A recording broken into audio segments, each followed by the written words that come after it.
Y fue presentada por su marido, que es el fiscal jefe de la Audiencia de Cádiz. Y en definitiva, hemos cumplido con nuestro compromiso y hoy nos va a hablar sobre un tema súper interesante, como sabéis. Y nada, yo os dejo ahora en manos de la presentadora, Diana Villagómez, y después pues, podremos hacerle preguntas a Ángel si él lo ve conveniente. Así que nada, como lo dicho, bienvenido y disfrutemos de esta conferencia. Muchas gracias. Buenas noches. Pues sí, como acaba de... como una revancha. Estas son las cosas que se le ocurren a nuestro querido Luis, al que desde aquí, desde luego, quiero dar las gracias por haber contado conmigo para este evento, aunque no tanto por tener que ser la presentadora, porque tengo que decir, y ya saben muchos, que Ángel, además de ser compañero de profesión, es mi marido, pero es que ahora además es el fiscal jefe de la Audiencia Provincial, es decir, mi jefe. Con lo cual, asumo que este doble riesgo, tanto doméstico como laboral, si no le gustan mis palabras. Gracias, Luis, por este marrón. Así que, ahora en serio, hablando en serio, creo que el conferenciante va a darles una charla que les va a gustar. Es más, creo que les va a encantar. Ángel Núñez, tras estudiar Derecho en Jerez y aprobar en un tiempo récord las oposiciones a la carrera fiscal en 1 año y medio, comenzó su andadura en Cádiz en el año 1991. Y no solamente es un reconocido fiscal y experto en la materia de que trata la conferencia de hoy, sino que además su amplio bagaje cultural le permite ser muy ameno y didáctico en todas las charlas y conferencias que imparte, como van a ver. Ha sido condecorado con la Cruz al Mérito Policial con distintivo blanco y también con la Cruz Distinguida de Primera Orden de San Raimundo de Peñafort, que es la máxima condecoración en el ámbito jurídico. Y cuando se la impusieron en el año 2009, él dio su discurso y en la prensa el titular rezaba de la siguiente manera: de opositor sin ganas a fiscal independiente y comprometido. Y les aclaro que eso de sin ganas es porque él estudió Derecho como casi tercera opción, porque realmente lo que quería estudiar era Filosofía y Letras, que es lo que le apasiona. Y aunque no estudió esa carrera, desde luego la lectura de obras de filosofía de todos los tiempos es una constante en su trayectoria.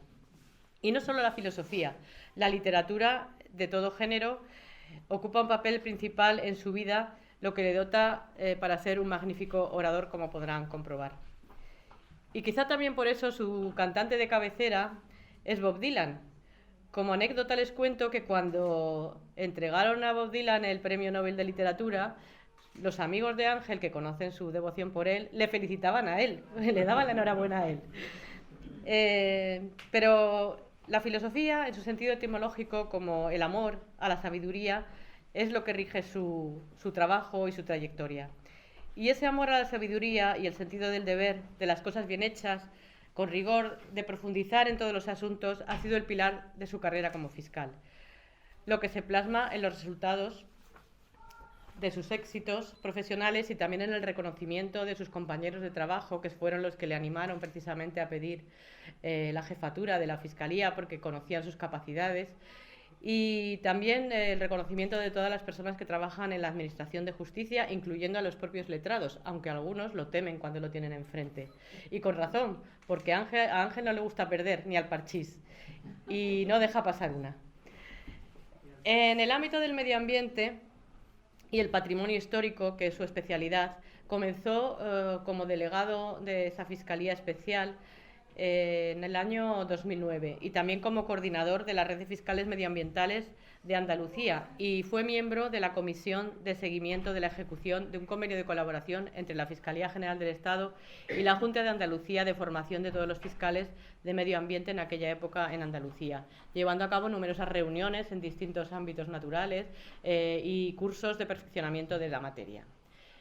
Después, en el año 2009, tuvo un paréntesis como fiscal porque se trasladó como asesor al gabinete del secretario de Estado de Justicia en Madrid, donde estuvo hasta el año 2011, y participó en numerosos proyectos y comisiones de trabajo, grupos de trabajo, especialmente entre ellos el proyecto de reforma de la Ley Orgánica del Código Penal del año 2010, y también como el grupo de trabajo de redacción del anteproyecto de la Ley de Enjuiciamiento Criminal, que fue aprobada en el Consejo de Ministros en el día 22 de julio del 2011 y que se quedó en el cajón de los recuerdos, lamentablemente, porque mejor nos iría si desde luego se hubiese aprobado esa ley, que nos daría una tramitación moderna a los procedimientos penales, en la actualidad la mayoría de los de mayor importancia estancados en los juzgados y tribunales de esta provincia y de muchas de España.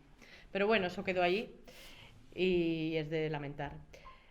Como consecuencia de su especialización, que también asumió con gran entusiasmo, es uno de los expertos en el ámbito nacional en la protección y defensa jurídica de nuestro patrimonio natural, artístico y cultural, y ha llevado a cabo numerosas publicaciones y participado como ponente en numerosos cursos y foros. En su currículum, que no voy a leer porque estaríamos aquí un buen rato, constan más de 100 ponencias en la materia, la mayoría de ellas sobre delitos urbanísticos, incendios forestales, expolios de yacimientos arqueológicos y del patrimonio arqueológico subacuático, demoliciones, abordando en aquella etapa muchos problemas que estaban sin resolver en la legislación y reclamando soluciones para ello.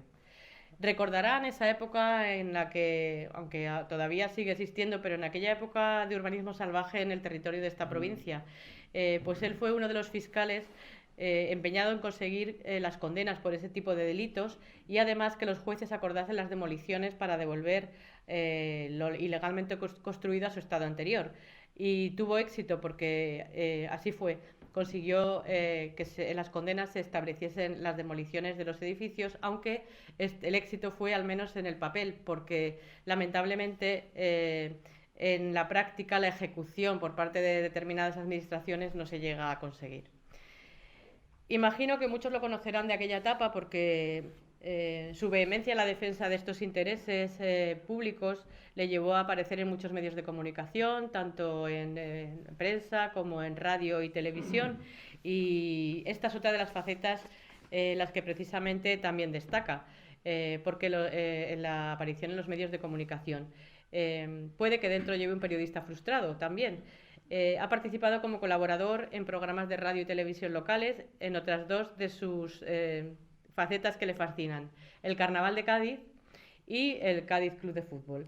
De la primera tengo que confesarles que tiene una chirigota ilegal y que además fue el presidente del jurado de agrupaciones de carnaval en el Gran Teatro Falla, y de la segunda pues les digo que es abonado y sufridor del Cádiz de sus amores. Y bueno, todavía tiene tiempo para disfrutar con sus amigos, para para disfrutar de la gastronomía, de la música. ¿Y de dónde saca todo este tiempo? Pensarán. Bueno, pues el doctor Gregorio Marañón decía en una entrevista que le hizo el periodista Juan Manuel Mata: yo he acomodado mi vida a esta necesidad de todos los momentos. Mi lema es que el día no tiene horas, sino minutos. Yo aprovecho todos esos pequeños ratos que parecen quedar libres, todos los desperdicios del día. Soy una especie de trapero del tiempo. Pues Ángel podemos decir que es un trapero del tiempo. Siempre lo verán con un libro en la mano, hasta en los juicios. Hoy, para quedar mal, dejarme mal, pues no ha traído libro, pero bueno. Y no me quiero extender más.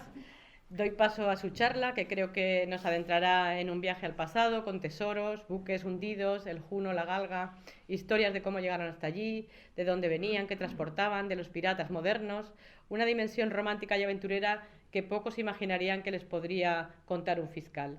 Pues todo ello ha formado parte de su trabajo, y les dejo que lo escuchemos.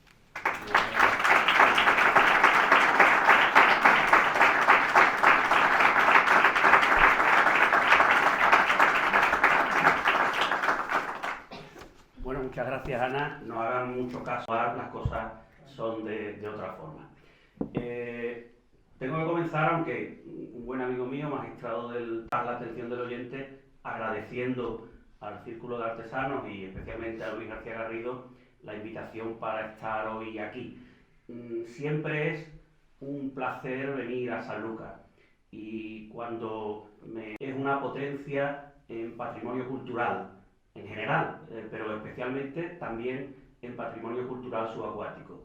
No solo porque buques españoles se encuentran hundidos a lo largo de prácticamente todo el mundo, desde Filipinas hasta la totalidad de América en la vertiente atlántica y la vertiente pacífica, sino porque también esta zona, la desembocadura del río Guadalquivir, pero toda la costa de la provincia de Cádiz hasta el estrecho de Gibraltar, es el mapa arqueológico de mayor cantidad de yacimientos, muchos de ellos perfectamente localizados y documentados y otros aún sin que se haya llevado a cabo esa tarea. Así que opté por esta intervención sobre naufragios y cazatesoros, que en realidad es una reivindicación de la necesidad de protección del patrimonio cultural subacuático como un factor que forma parte de la historia, que integra nuestro patrimonio común y que corre cada vez más peligro. En el caso del patrimonio subacuático, que es el que hoy nos va a ocupar, el desarrollo de las técnicas de exploración subacuática, el cada vez más fácil acceso a los fondos marinos, ha convertido en actividades casi comunes lo que hace apenas un siglo resultaba impensable, y ha convertido en actividades muy lucrativas la explotación y el comercio de los objetos encontrados en los pecios. Piensen que el tráfico ilícito de bienes culturales es, solo por detrás del tráfico de drogas y del tráfico de armas, el tercer negocio ilícito más lucrativo del mundo. Y además presenta claras relaciones con estos otros dos negocios delictivos, el narcotráfico y el tráfico de armas. Está documentada su orientación, por ejemplo en el caso de Daesh, a la financiación del terrorismo islámico, pero no solo el terrorismo islámico, y mantiene también claras vinculaciones con otras figuras delictivas como las del blanqueo de capitales o la trata de seres humanos. Con frecuencia los transportes aunan a pobres seres humanos que son objetos de trata y a efectos del patrimonio histórico que han sido objetos de expolio. Por tanto, la protección de los yacimientos arqueológicos es una prioridad que deben asumir los estados, y especialmente los estados como el nuestro, que son potencia mundial en esta materia. ¿Cuáles son los elementos de este fenómeno delictivo al que me refiero? Pues bien, en el ámbito de los yacimientos arqueológicos subacuáticos hay una tipología delictiva característica, distinta de los yacimientos terrestres, en las que encontramos a los típicos detectoristas de metales y otras figuras similares. El patrimonio cultural subacuático tiene una tipología diferente. Y de todos estos casos a los que voy a aludir, yo solo voy a ocuparme de uno de ellos. Podríamos distinguir en su etiología entre aquellos que tienen un carácter intencional y los que no. Entre los de carácter intencional tenemos en primer lugar la figura del cazatesoros, pero esa idea del cazatesoros engloba también una gran diversidad de manifestaciones. Está desde el típico aficionado, desde el característico submarinista que se dedica a saquear los fondos marinos, y podría dar algunos nombres, pero los voy, en el caso de Cádiz, pero los voy a omitir, hasta las grandes megacorporaciones que cotizan en bolsa, algunas de las cuales mencionaré a lo largo de mi intervención. Y por otra parte están las actividades no intencionales que generan expolio y daños en los yacimientos arqueológicos subacuáticos, fundamentalmente las explotaciones y exploraciones mineras, las construcciones de gaseoductos y oleoductos, la instalación de cables submarinos, el dragado de fondos, la recuperación de terrenos marinos o la propia pesca.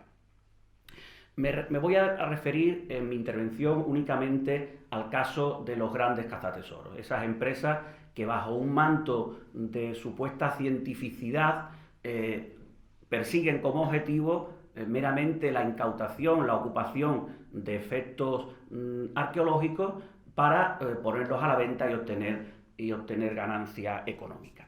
Y esto se evidencia, y lo anticipo ya respecto a ese tipo de empresas, Odyssey Marine Exploration, Sea-Hunt, Sage Marine y algunas más que citaré, en dos circunstancias que son evidentes. Pese a que si uno accede a las páginas web o a los documentos de estas empresas, todas se presentan como instituciones orientadas a la investigación arqueológica, no han producido desde su fundación ni una sola línea para la literatura científica arqueológica. Ninguno de los asalariados de cualquiera de estas empresas han plasmado la investigación en productos científicos, como es el fin de la arqueología. Y en segundo lugar, porque la metodología que emplean para llevar a cabo ellos lo llaman excavaciones, yo prefiero llamarlo excarvaciones con R, es lo más alejado de lo indicado para llevar a cabo una prospección arqueológica con criterios científicos. Las intervenciones judiciales que hemos tenido con este tipo de empresas se ocupan habitualmente grandes toberas con las que remueven los fondos marinos y chupan hacia arriba todo lo que hay, con lo cual destrozan algo esencial de un yacimiento arqueológico, que es el registro. Un yacimiento arqueológico es un concepto que engloba bienes de naturaleza material, como son el propio espacio en el que se ubica, los bienes muebles que lo integran y la relación entre ellos, y bienes de naturaleza inmaterial, que es el conocimiento histórico que la investigación científica aplicada sobre el yacimiento nos permite obtener. Y la metodología de estas empresas destroza toda esa segunda faceta de los yacimientos arqueológicos y, por tanto, no cabe invocar su orientación al conocimiento científico. La historia del expolio arqueológico es más antigua que el propio concepto de yacimiento arqueológico o de patrimonio histórico. Está documentado, y siempre lo cito, que en Egipto, a finales de la dinastía 20, estoy hablando del año alrededor de 1070 a.C., la mayor parte de las tumbas ya habían sido, del Valle de los Reyes, ya habían sido forzadas por ladrones profesionales. El auge a partir del siglo XVII del coleccionismo, el surgimiento del interés por lo exótico y lo curioso. Nietzsche hablaba en la segunda de sus consideraciones intempestivas del penoso espectáculo de un ciego afán de coleccionar, de un incansable empeño por juntar todo lo que una vez existió, supuso otro aliciente para llevar a cabo el expolio, y por tanto, desde ese 1070 a.C. hasta la actualidad, este tipo de conductas se han venido produciendo con un incremento motivado por la propia dimensión global de este fenómeno delictivo en la actualidad. En el caso del patrimonio arqueológico subacuático, las cosas son un poco distintas por razones obvias. La arqueología subacuática es una disciplina científica de reciente aparición. Sus primeros pasos pueden datarse hacia mediados del siglo pasado. En el año 1972, la UNESCO publicó un trabajo que llevaba por título La arqueología subacuática, una naciente disciplina, de manera que ha sido el desarrollo de las técnicas, de las tecnologías, el que ha permitido que lo que venía siendo un fenómeno delictivo extendido, como es el expolio de yacimientos arqueológicos terrestres, se haya extendido también a los de carácter subacuático. Y mientras este fenómeno se producía, ahí estaba esperando un mercado ya perfectamente configurado, un mercado ilícito perfectamente configurado, que estaba esperando la llegada de estas nuevas piezas que se incorporan al mercado. Junto a esto, además, nos tenemos que enfrentar a un segundo fenómeno, que es el aura de romanticismo que este tipo de conductas predatorias y expoliadoras han recibido de la literatura, del cine, de los medios de comunicación, En el 8 de agosto de 2013, el diario El País, en su suplemento de viajes, publicó un artículo que se llamaba 10 destinos con botín incluido, que fue criticado desde muchos ámbitos como una especie de llamamiento al expolio. Eran destinos turísticos, no solo en España, en el que alquilando un detector de metales o llevando a cabo prospecciones absolutamente acientíficas podían conseguirse piezas de una u otra naturaleza. Pero los mayores recordarán, como yo recuerdo, aquel programa que ilustró mi infancia, que llevaba por título Operación Rescate, en la que una serie de colegios competían, normalmente dirigidos por sacerdotes, para expoliar yacimientos a lo largo del territorio nacional y mostrarlos en la televisión como trofeos que dan lugar a un premio respecto de los de mayor valor. Por tanto, luchar contra ese aura de romanticismo que aparece en Indiana Jones, que es un arqueólogo, pero es un expoliador al fin y al cabo, pero también en novelas de Pérez Reverte, en muchas de las novelas románticas y en muchas de las series de este siglo, es uno de los grandes obstáculos a los que nos hemos tenido que enfrentar. Los instrumentos con los que contamos, y termino ya con esta fase introductoria de cuál es el estado de cosas del problema y cuáles son los instrumentos de los que nos valemos para combatirlo, tienen diversa naturaleza. Tenemos que partir de que la Ley del Patrimonio Histórico Español de 1985 configura el patrimonio histórico, los elementos que conforman el patrimonio histórico, entre los cuales se encuentran el patrimonio arqueológico y, lógicamente, los yacimientos arqueológicos subacuáticos, aunque no hay en la ley nacional una mención específica, sí lo hay en las leyes autonómicas, entre ellos la andaluza, como bienes de dominio público. Son bienes de dominio público ex lege, por naturaleza, por tanto, pertenecen a la colectividad.